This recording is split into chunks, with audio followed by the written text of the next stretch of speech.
All right, so this third step is not going to feel too much different than what you just learned with the sidewalk. This is a step that I know as the Crossroads, and like the Pas de Bourree, this is a step that's primarily used as a transition, but particularly to move long distances. So we're going to practice the basic Crossroads and also an extended version where we can really lengthen the space that we take up. House dance, it's, you know, when you're learning it in your own home or learning in a classroom setting, you don't really get to move around as much sometimes.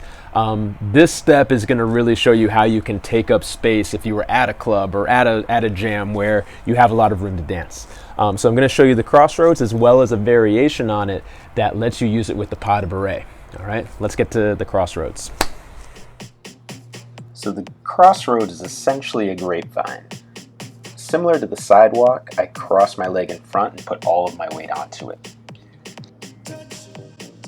So if I take it just side to side at a basic level, I would count 1 and 2, 3 and 4, just back and forth.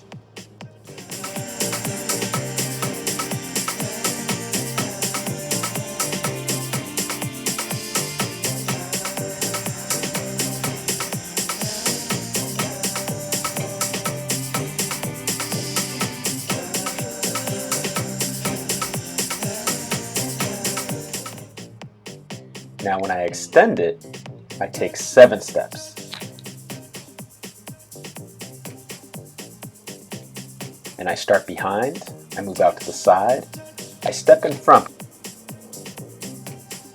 So I finish in the same spot, I just take several more steps in between.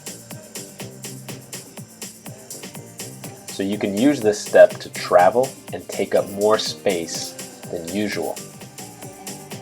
Timing wise, this is going to go 1 and 2 and 3 and 4. I would land on the 4 count. When I start to speed up, I have to make my steps a little bit smaller and the timing is a little bit faster. 1 and 2 and 3 and 4. 1 and 2 and 3 and 4 when I go back and forth.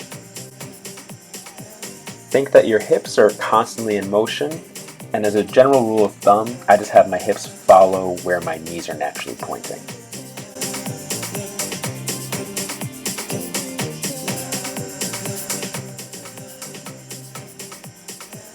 But I twist a little bit with my upper body to kind of get the same feel as if I was doing a salsa step on repeat.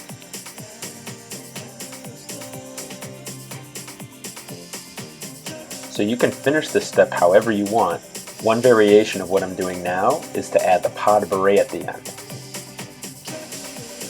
So instead of using the grapevine to take 7 steps all the way to one side, I use the last 2 steps, the 6th and the 7th step, to do the ball change in reverse direction.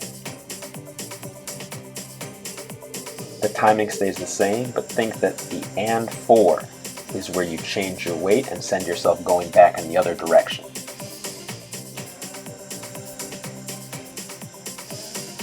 When you do it fast, do the same things you did before.